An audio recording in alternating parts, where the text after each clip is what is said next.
Emotions. Absolutely. Obviously, had time to reflect, self-reflect that is, and I mean I didn't go the best route, to get my end result. You know what I'm saying? But at the end of the day, I do have a job to do, and and I want to contribute to this team, so I do everything in my power, week in and week out, to do that.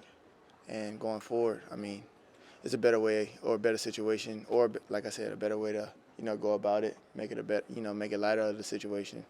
But yeah, no, it was cool. You tired of people reading your body language? Yeah, because they swear they know me. Right. I don't know none of them. Right. So, I mean, people, how are you feeling, though, about your season and what's going on? Obviously, I didn't get the start that I wanted. I have high expectations for myself. Every week after the game, I have time to self-reflect and kind of think of like what's going on, like what am I doing to help the team? Have I done anything, in my opinion, to contribute to a win? And when I have no as an answer, once again to myself, then that's when I start to think of figure out ways of being better for my team and being a better player and being a better teammate. When you're over there by yourself, and that's what people are trying to read into, he's over there by himself. Right. What are you thinking, and what do you want people to know? That it's not like you're mad at the team or whatever else. Right. If you watch me, I'm always by myself. Pre-game, I warm up by myself with my headphones in. On the sideline, I'm always by myself. I mean, it gives me time to think. Every time I'm on the field, I don't really have much time to think. And I mean, on the sideline, when I'm talking to the guys, once again, I'm not thinking. I'm just having a great conversation. So when things go bad, I have to reflect on what's going on. Like I have to see what the situation is. And me as a competitor, man, I like to win, right? First and foremost, I don't care how that looks. I am an ultimate competitor. I do anything in my power for my team, for my guys, for my boys. They know this. It's nothing ever personal. This is all, for the better. Like I want to win, and I want to contribute. Point blank. Period. As a young player navigating through all this, how has Brandon Cooks' presence been a valuable resource for you? Absolutely. Brandon's been great for me, and so is MG. I tell them guys every day. Everyone in my receiver room, they all know. We talk day in and day out. I have no problem. I have no problem with anyone in this building. First of all, let's clear that. And then, my receiver room, man, we bust our ass every day.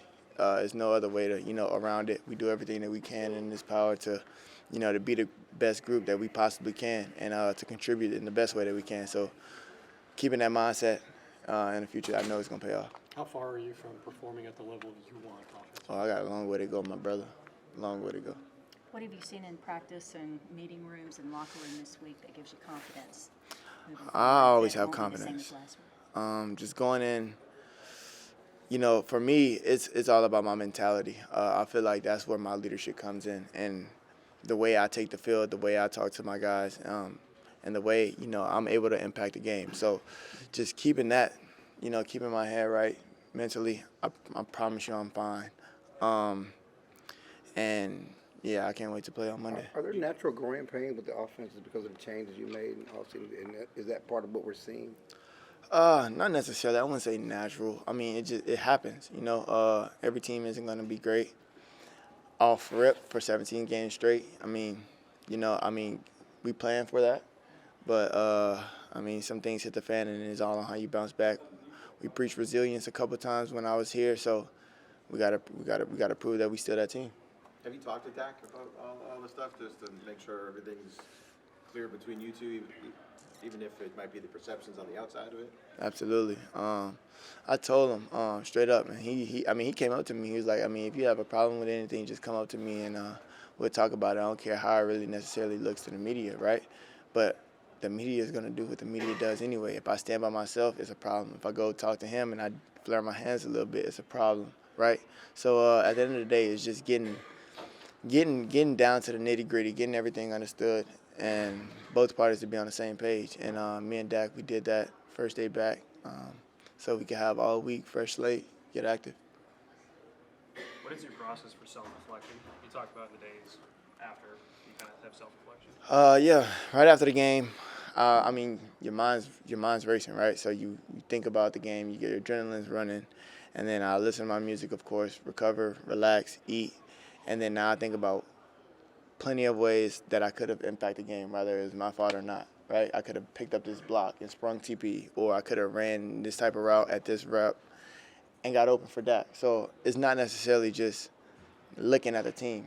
Once again, it's a self-reflect for a reason. And I know I wasn't winning every rep, right? But I also know that I could win every rep. So just having that mentality, keeping the main thing, being optimistic about the situation, and just growing ultimately, because, I mean, can't really dwell on last week. Last week's gone. Why has this been such a good bounce back team? I think you've won 9 of your last 10 games coming off a loss.